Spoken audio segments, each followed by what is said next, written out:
Hello and welcome back to successWerk, the Success Factory. My name is Felix Becker and I am, of course, your very own success coach here.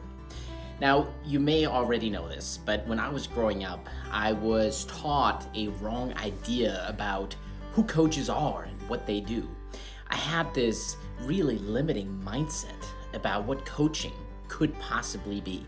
And it wasn't until I looked into it for myself and discovered the magic of coaching that it completely transformed my own life. And so I want to change that for you as well. I want to introduce you to the power and magic of coaching and how it can transform your own life.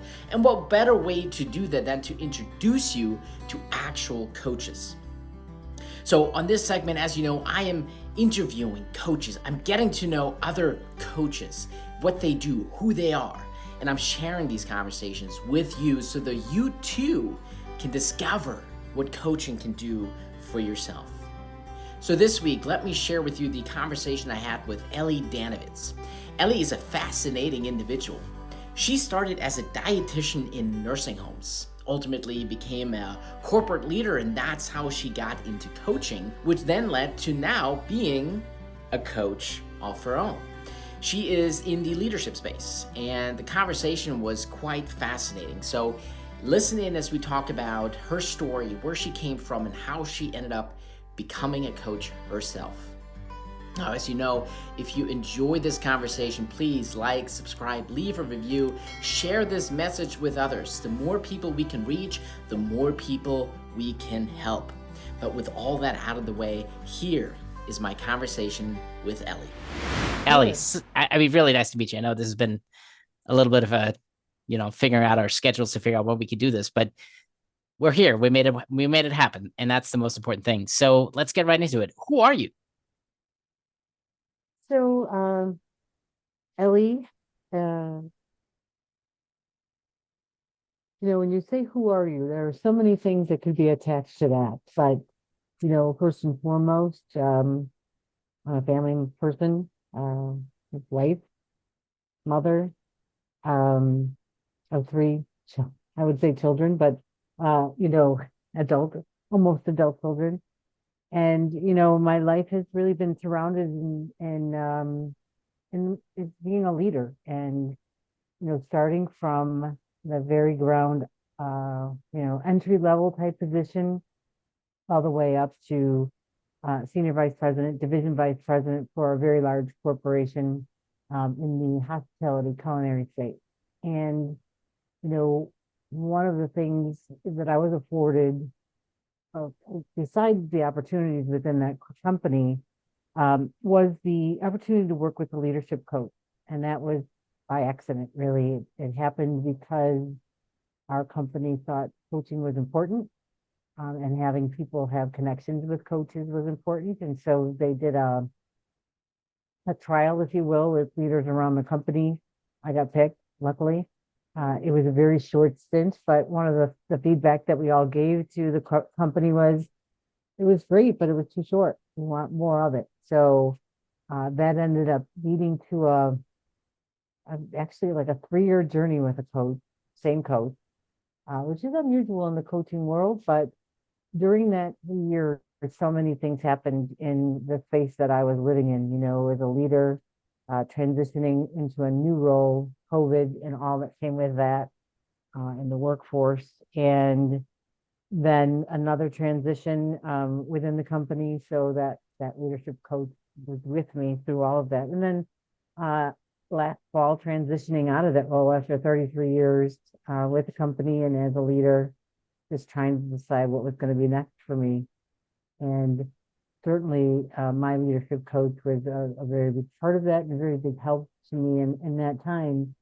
And through all of that, looking at what's possible, one of the things he said to me was, think of yourself sitting in a field of endless possibilities. And I'm a very visual person. So that really brought on so many different things that I was very passionate about. And sitting in that field, and I can see my vision board that I did at that time. And one of the things that I really loved about the role I was in always had something to do with people. And as a leader, I spent a lot of time developing and helping people grow into their role or newer roles, and being a mentor to so many throughout the organization. Um, and so teaching and all those things were a very big part of what I wanted to do with my next career. And so found myself enrolling in a coaching education program, Lumia, and found that that was my true calling, and certainly something that I'm just so passionate about, working with people and helping people and working with fellow coaches and learning. I'm a lifelong learner. Never thought I'd be going back to school after, a career of 33 years, but I did it, continuing to do it. Um, but that just led me to, Lumia, the whole education, because, I think working with my coach certainly helped, uh, and what I understood coaching was. But, there were some aha moments, things that I've learned as a coach, the frameworks and things of that nature that I didn't even realize he was using with me. But then I was like, oh, so that's why he asked those questions, or that's why he brought me down that path. It's just very fascinating, and it's just so very rewarding to, to sit and listen to somebody and truly listen and be there for them.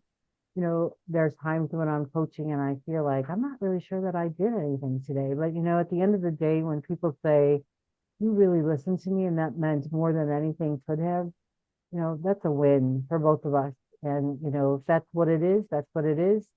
And sometimes you're digging a little bit deeper into the situation, whether it's a life situation, a career situation.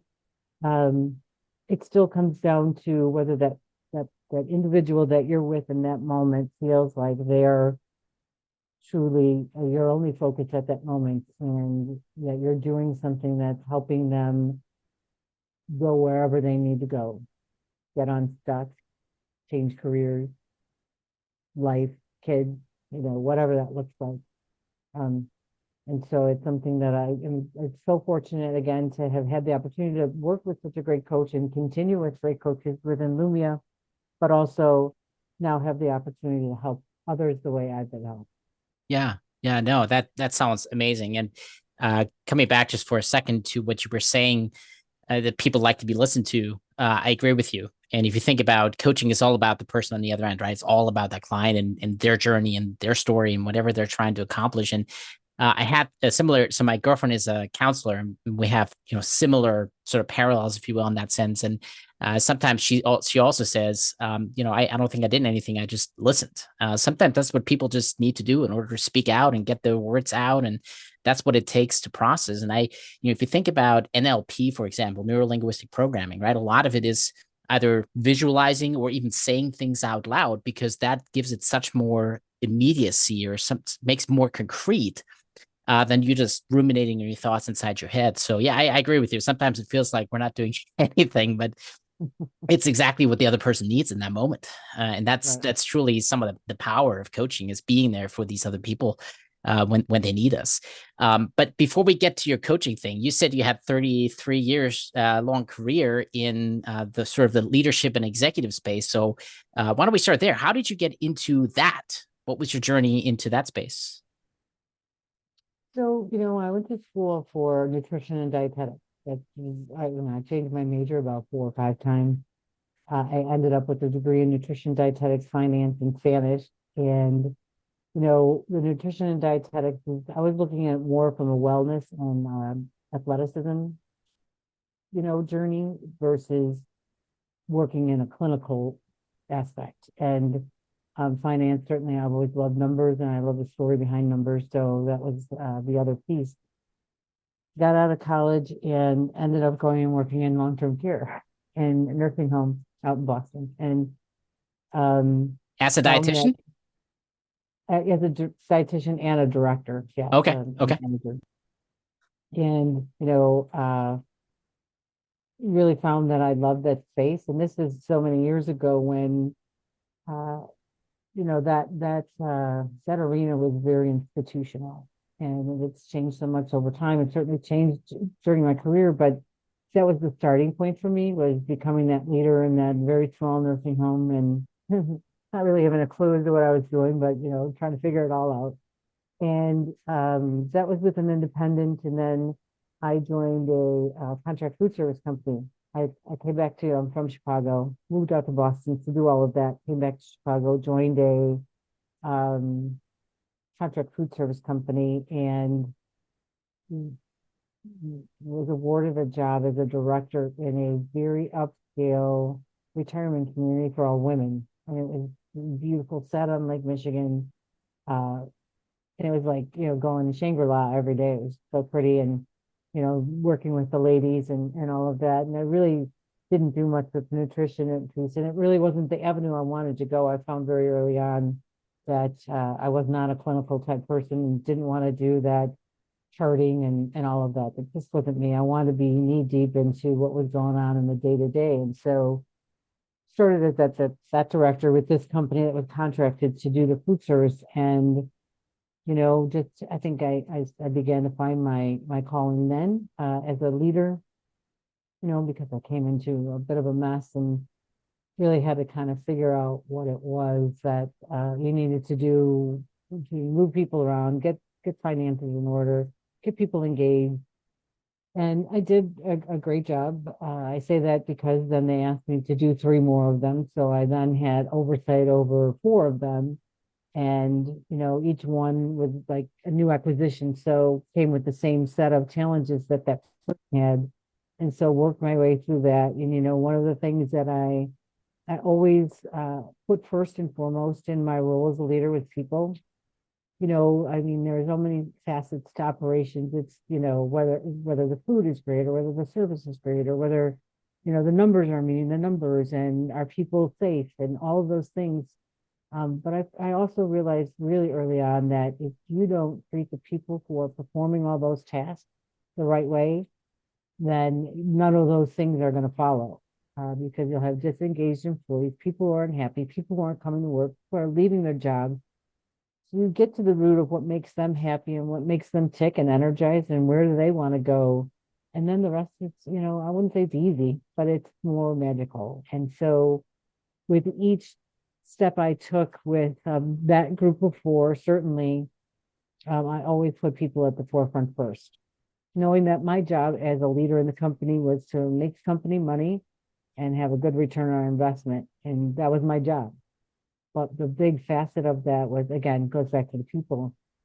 And so then in that time, I realized I also had that passion for developing people. I was very fortunate to be given the opportunity to do these four, and so starting to develop people so they could grow. And everyone's growth path looks different, and you recognize that, but you try and work with them to help them get where they want to get to. And so after those four, then I got an offer with the company. Now this is still the same company to move to California and take on a bigger role and in a different sector, which was more business and industry versus long-term care or senior living. But I took it and I went to San Diego and lived the high life out there for a couple of years, and then that was a shorter stint. But then we were purchased by a larger company at the time, which is the one that I ended up working for the remainder of my career. And they wanted me to move back to Chicago. And I was ready because they wanted me to either move to Los Angeles or move back to Chicago. I really wasn't crazy about Los Angeles, nothing against Los Angeles, but I'd had some accounts that it was just more difficult to get to, and I missed home. So given the opportunity, I came back to Chicago from California. People say you're crazy, but did it, and then was given a larger role as, again, a regional director of operations and had a bigger territory. Same thing, just duplicating what helped me be successful to get where I'd gotten thus far. And then again, leading people and developing them. And from there, I grew. Every few years, I grew in role and in what I oversaw.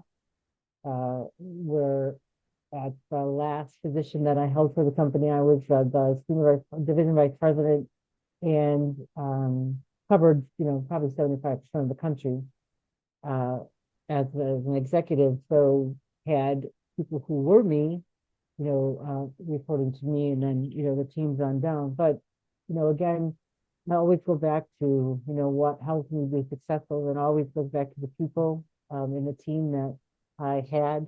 A lot of them had worked for me as directors. I promoted them to regionals. Um, I didn't do it. They did the hard work to get there, but um, I was glad that, their hard work paid off, so they could move up and have moved up since. And so, a long journey of growth and development for myself. And again, just being a lifelong learner, it's really important to me to never sit still and to always be thinking about what you can do next. What's best for the company, what's best for the people, what's best for results. And, you know, I think at the point where I was at probably last summer, not this, not this past summer, a year ago before I left, I thought about, what's next for me, and there's still opportunity within the company, but I wanted to try something different, and I had the opportunity to do it, so I took the chance, and here I am. That's right. No, I definitely understand that drawback home at that point, and home versus LA. I think I can understand that. But I mean, so much great stuff there, and the leadership thing is something that has become incredibly more valuable to me as well. My history is both in medicine as well as the military, so I've had a lot of structured ranks in my careers, and I think the overarching theme that I have gathered from good leadership is to, like, exactly what you said, and that is to treat people as people. On the one hand, they're your most a costly asset in a company, and also the most valuable. There, people will ultimately make or break your company, and so treating them as human beings, as people, who are working with you instead of for you, is so important. So, with your experience, I kind of want to know, why do you think so many leaders, let's say, I'll use the term somewhat loosely for right now, but why do so many leaders fail to do so? Why do we not treat people as people more? I think that there's a couple, that's a great question, but I think that there's a couple facets to that. I think first and foremost, not everybody, for lack of a better word, grew up the way we grew up, and from the ground up, and learning the importance of that. Either they didn't learn it or they didn't want to. And I think it's just, I don't know if we could go 50-50, but I think those are two factors that create that void of how people think they should treat others. And I think the other thing is, people get into positions of power, and that's what they want, is the power, and not recognizing that power comes with responsibility to people instead of just sheer power. Yeah. And so some use that as their armor, um, and can't really see past that, regardless of maybe some of the chaos or lack of results that are going on around them. I think they just broaden their armor to, kind of bring down the hammer on people. It doesn't work. Yeah. And I think the other thing is lack of education and lack of just understanding of what great leadership looks like. I had great leaders to follow, and I wonder if people who don't grasp what a good leader looks like didn't have a good leader in the first place.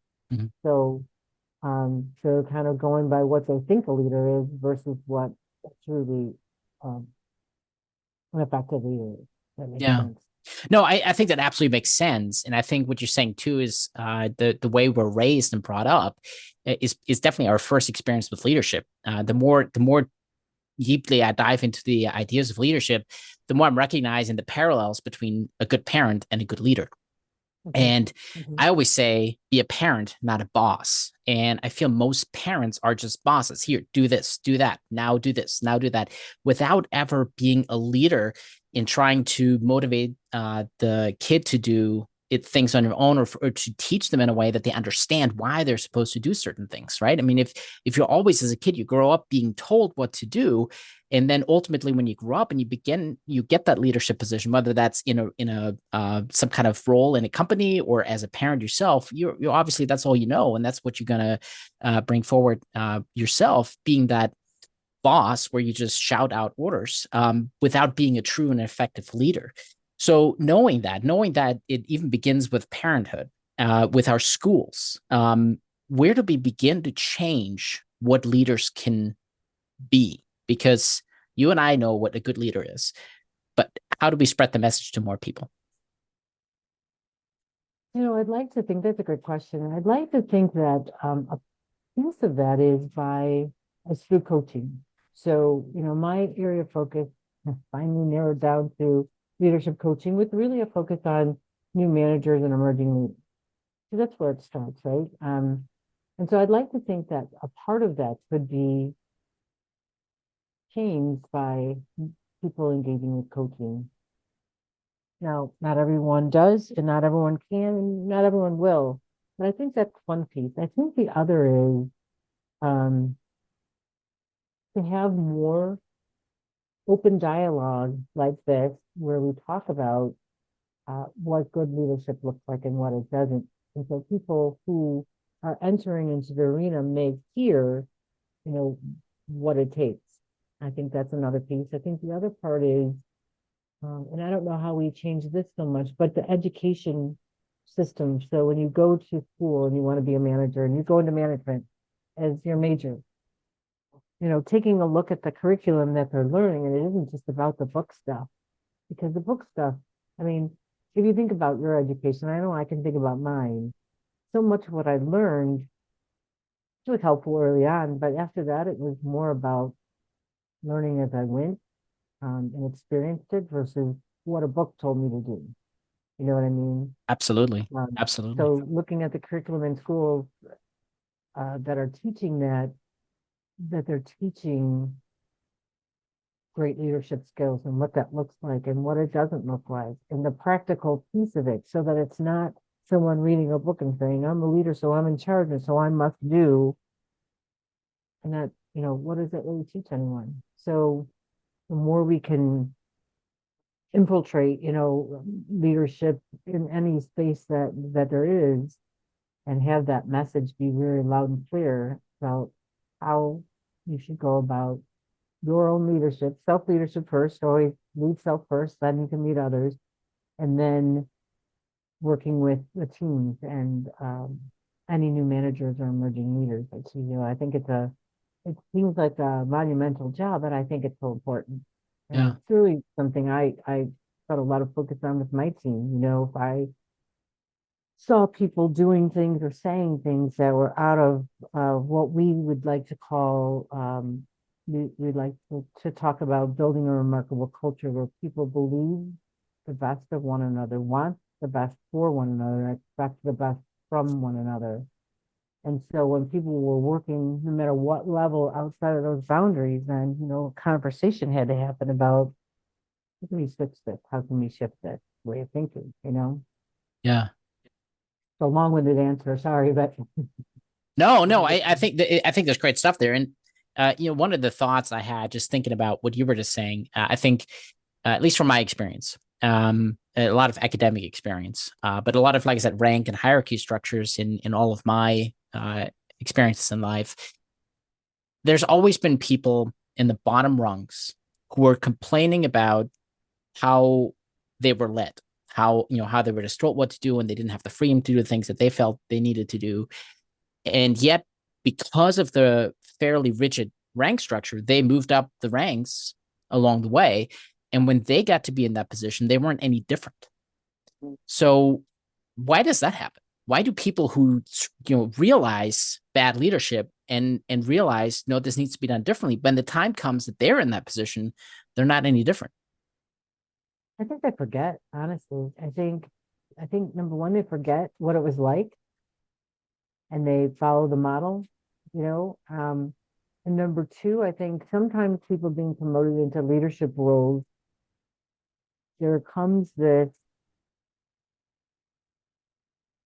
this feeling of power, that leadership means power. And so then they feel powerful, and people sometimes do. I would say it's not great things when they feel like power is the only thing that comes with being a leader, Yeah. wielding power versus sharing power. You know what I mean? I No, think they forget. yeah, I Go think ahead. you're right onto something. It's like the Stanford prison experiment, right? Yeah, you made some people guards and some people prisoners. I don't know if you know the study, but they made some people guards and some people prisoners in this fake prison, and these were college students, so they had no experience being in either role. They just created this prison with cameras and microphones everywhere, and I want to say within 24 hours, the guards were brutalizing the prisoners. They were not real guards. They were not real prisoners. They were all college students. But just because of that power dynamic that was created, abuse started happening. And it's a fascinating aspect of human nature if you think about it. If a simple experiment where you just assign randomly roles like that can bring that out of people who are otherwise not hostile towards other human beings, it's definitely a fascinating experiment. But again, that's where, like you said, a lot of the leadership coaching would come in and trying to help people be better leaders. So you said you had the fortune of being exposed to leadership coaching in your job. So why did that come about? How did that come about? So it was just a fortunate. I was in the right place at the right time, and the company was going through all our different sectors. We had senior living, we had higher education, we had business and industry, sports venues. That was our company. It was made up of, I think they're now the 10th largest employer in the world because it's an international company. And they took leaders from every sector and said, here, have this trial. We want to see if this is something we should engage with. And so got into the trial, and it was short, but I loved it, and so did everybody else. And so then they gave us a year. Uh, and then every time I had a performance evaluation, I said, for my development, I want to continue with my coach, and they let me. So um, it was, again, it was very fortunate to have had that because, I think I mentioned before, during the time that I had with the coach, you know, a lot of things were changing, and the organization was changing. My role was changing. My boss was changing. The territory I operated in was changing, and the company was shifting. So there was a big transformation of kind of up and downs throughout that time, and then certainly my transition out of the role. So, again, I think I was just fortunate to be one of those first to do the trial, and then found so much value in it, that I couldn't let it go. I hated to even let it go when I had to, but I know that our coaching and client relationship is longer than most, but it was just so super helpful, for so many reasons. Yeah. So let's talk about that. So what did that leadership coaching look like? What kind of value did you get out of it that made you hooked? You know, it really started with, interestingly enough, one of the first conversations we had, and it was at a time where my role was changing and my boss was changing. And, the first conversation we had, apart from, just getting to know one another, was, so tell me what you think good leadership looks like. What does a good leader look like? And so give me 5 words that describe good leadership or great leaders. So I did. Give me 5 words that describe you would say is a poor leader. Gave him that. And we kind of talked about how that looks like in real life, those attributes. I kind of put that on the shelf for a minute. And we went on to talk about at that point, early on, we were talking about procrastination and getting things done and not doing for everybody, and work through that. And my coach brought back to me those attributes of a good leader and a poor leader. And he said, sometimes great leaders need to engage those poor leadership skills to get different results. And And I was like, so you want me to scream at people? I mean, what are you saying to me? He said, I'm not telling you to do anything. I'm just saying, however in your way, like if your team is not, getting the results you need them to get, and you're going along with, team, this is what we need to do, this is the deadline, and people aren't meeting that for whatever reason. I had some people on my team that, it was tough, and they were really slacking, but he said, maybe you need to bring out that stronger leader that says, listen, and I'm not saying stand on the desk and scream and point and, hit people over the head, but your demeanor is always so calm. Maybe you need to get a little excited. And again, I'm not asking to scream, saying, what does that feel like to you? If you got a little excited and said, and I think you gotta get this crap done, and what do we need to do to get it done? Why aren't we getting it done? Instead of, kind of going that slow roll, which I was so used to. And I found, there were times that I had to draw on that. I had to draw on those attributes that I found less than desirable, and they were horrible. They just weren't who I was. But there were many times, especially through all the change, and certainly when COVID hit, and you were going through, and the food company was crazy. I had to draw on those less than desirable traits to get people's attention. But I felt I did it in a way where I wasn't one of those, what I would consider a poor leader. I was just using those tools to get people to stand up, So that was really the start of our journey together. A lot of discussion we had was around values and what do I value? Are my values being met? Uh, what uh, what are the team's values? What is the team dynamic, and how aligning values helps teams, work together in a better fashion. And gosh, there was so much that we did together. Some of it was just, especially as things were changing so quick. Some of it was just talking about change management, uh, and I'm certainly not someone that change averse, quite opposite, in fact, but with so much happening at once, I just felt like I was, kind of drowning, and working through exercises to help me through that. And one of the really big things that happened was as we reorganized, my team changed, um, some of which was out of my control, and I had to let go of 4 people from the team because we were condensing and moving people around. And there was a level of grief in that, just because that I didn't even recognize as grief. It was just hard to do. I mean, the human component of that, you know, um, but working through what that looks like, and taking the time to just recognize for what it is, instead of just running past it and living with it, like truly sitting in the moment, as he used to say, just sit with it for a little while and work through it, um, and then put it somewhere. Put that. Once you feel like you're ready, put it somewhere. Take, if it's under a rock, or if it's out your front door, if it's out in the field, take it, just put it somewhere. And those were all very helpful exercises. That saw me through um, a lot of that uncertainty, if you will.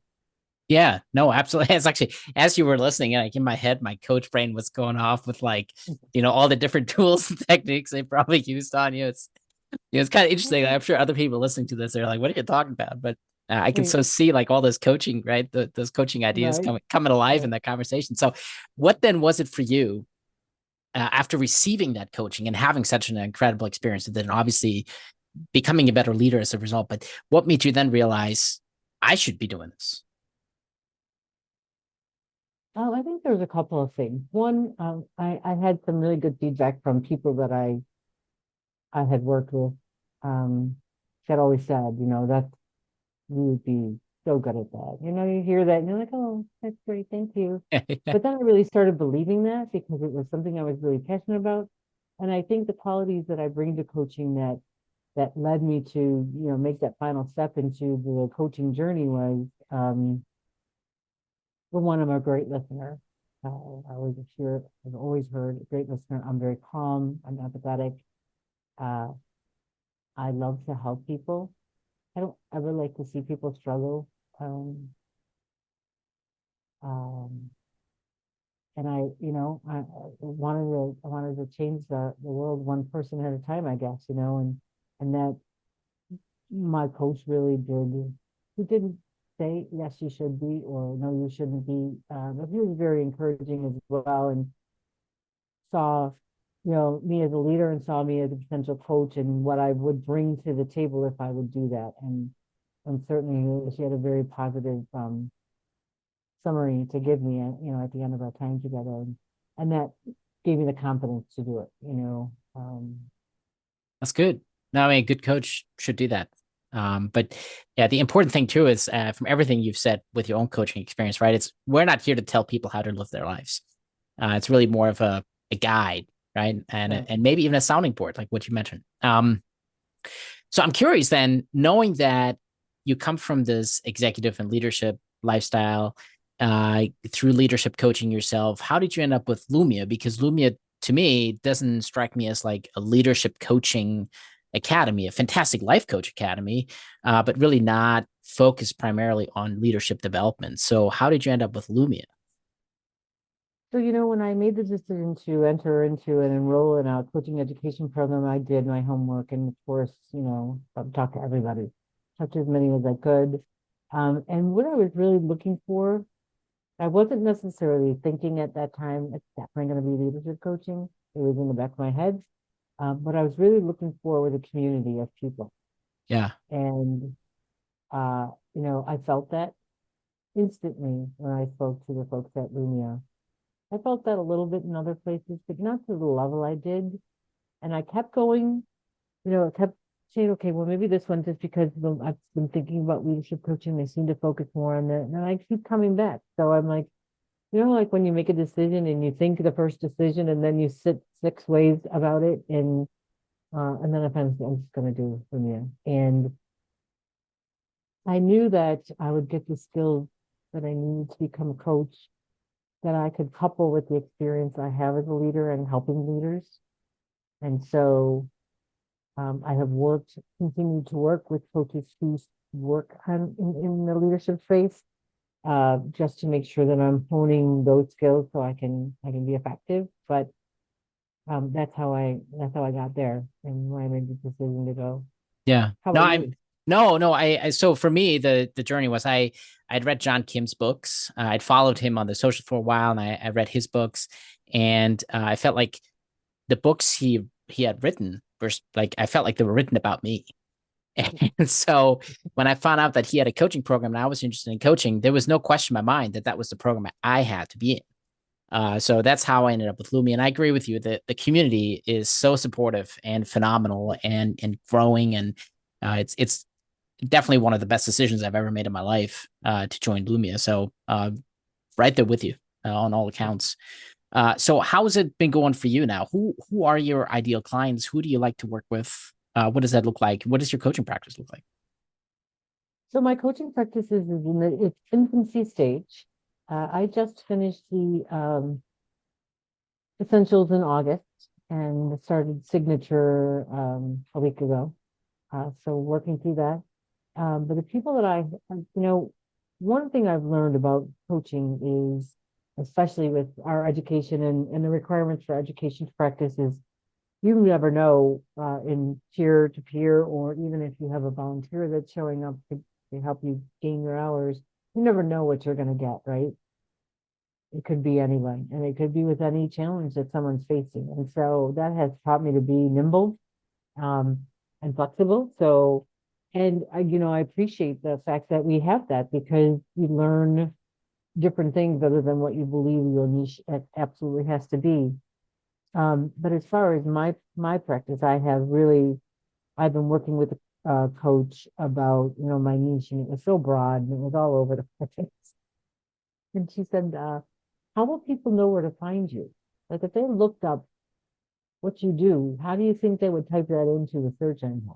Yeah. Because there's so many things." And so I went back to, what I said at the very beginning of getting into coaching was working with leaders. And so that's how people find me. And, what I've had so far, as I said, my practice is in its infancy stage, but the clients that I do work with, I have found through others, people who have volunteered to help me get my hours, who have led to other people, who have led to other people.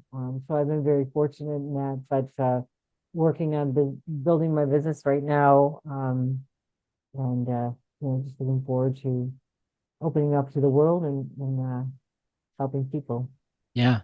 No, I think it's perfectly normal. I mean, I know I went through uh some changes with how I approached my coaching too and with what I wanted to do as I was progressing through the program. Because as you go through coaching yourself, especially coach training, I think your brain opens up to more possibilities, and it's the shiny object syndrome along the way. You're like, oh, this is so cool, I could do this.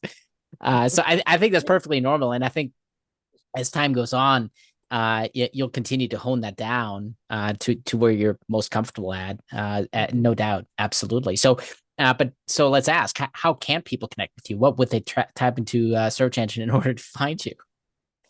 Well, right now they can find me on because I don't have my website set up. It's like so close. But they could find me by sending me an email. Um, Elly Danowitz, ELOYDANNEWITZ at outlook.com. I'm also part of the Joy Plus community, and I'm there if anyone wanted to connect with me, if you're familiar with Joy Plus.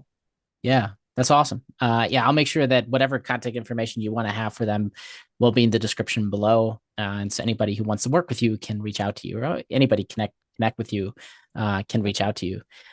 So I have a few questions that I want to ask you. And they actually out of a book that I just published to improve networking amongst people. I got coming back to the leadership thing a little bit. Uh, I've kind of got fed up with the whole swapping business cards at meetings or, connecting with people on LinkedIn or Facebook. It just seems so shallow. There's no depth to that. So I actually created a book to network better and more deeper, create more profound connections. So I have some questions out of that that I want to ask you to get a better feeling for who Elly Danowitz really is. Sure. So what is your favorite holiday and why?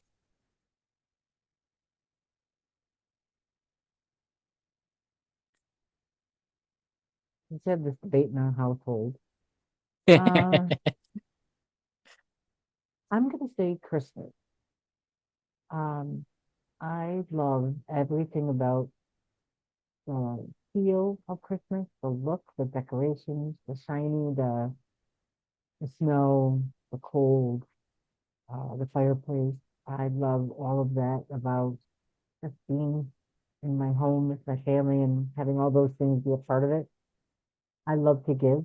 I'm not so good about receiving presents, but I do love to buy for others. So I'd say that would be it. Yeah, no, I can totally relate to that. For me, Christmas is all about the kids and giving to the kids and seeing their joy. I mean, that's what makes Christmas Christmas in my mind. So I could totally relate to that. So that's awesome. What is a place you haven't been to yet but really want to visit? Switzerland. Why is that? Uh, I have heard that it is one of the most peaceful, beautiful countries. I love mountains. No, not a fabulous skier, so I don't think I'd be going on those mountains, but just the serenity of what I've heard about Switzerland has all since I was in um, high school. I have a friend. We always talk about when are we going to Switzerland? When are we going? And I'm like, well, I'm short, so yeah, that's it. So when are you going? I gotta get her to get her stuff together. Yeah. So funny anecdote there. I grew up in Germany. I've been to Switzerland, and you're Oh, absolutely right. It's a fun. gorgeous country. It's so peaceful and serene. So yes, you absolutely must go. The lakes are beautiful. The mountains are amazing hikes, especially in the summertime. So yes, please go. It's a great country to visit. So would you rather take a cold shower on a hot day or a hot bath on a cold day? Cold shower on a hot day. I'm surprised by that answer because you've been, Chicago, Switzerland, cold weather. So why the cold shower on a hot day? Is it the cold shower or is it that you like hot days? It's a combination of both. It's not taking a hot shower on a hot day because I'm already hot and sweaty, and then I get out of the shower and I'm hot and sweaty because Right. it's hot. So the cold shower just cools you off. All right. Fair enough. Last question, and this is a bit of an odd one, but in a similar vein, would you rather have a cat that barks or a dog that meows? Dog that meows. And why is that? I'm not a cat person at all. So barking or meowing or otherwise, I just would prefer the dog. Okay. I was also looking at that as I probably would prefer the dog that meows as well, only because I think a dog could be trained more easily to not meow than a cat that barks, but who knows? That's good point. Good Yeah, point. yeah. Didn't think of it that way. Now, Right. now that you say it, it makes total sense. All right, Elly, this has been a wonderful conversation. I love this. I love this stuff. Any final words Thank you want to you. share with the world? Well, first and foremost, thank you for having me on. This has really been a lot of fun. I would just say if you're looking for uh, anything that relates to, well, life, it's life, but leadership and self-leadership and being a new manager, whatever that looks like, take a chance with me and, we can have a discovery call first and see if we're a good fit and go from there. That sounds great. And I'll make sure all your contact information, like I said, is in the description below. So if anybody does want to reach out, they could do so. Thank you, Elly. It's been Okay. wonderful talking to you. Oh, you too. Thanks so much. Truly Thanks for amazing. having me. Yes, thank you. You are. Thank you. All right, I really hope you enjoyed that. The questions that I asked towards the end are from my new book, The Simple Networking Tool. It's a great book that redefines how we network. It's all about who someone is and not what they are. So if you want to get your own book, it's available on Amazon. If you want to learn more, there's videos about it here on YouTube. So you can check out this amazing new social science experiment. I'm so excited for it. If you do get a book and you do start your own, please let me know how it goes and what your experience is like. I'm working on the second edition and I want to make it the best one yet. So be sure to tag me, let me know how it goes. Thanks for watching.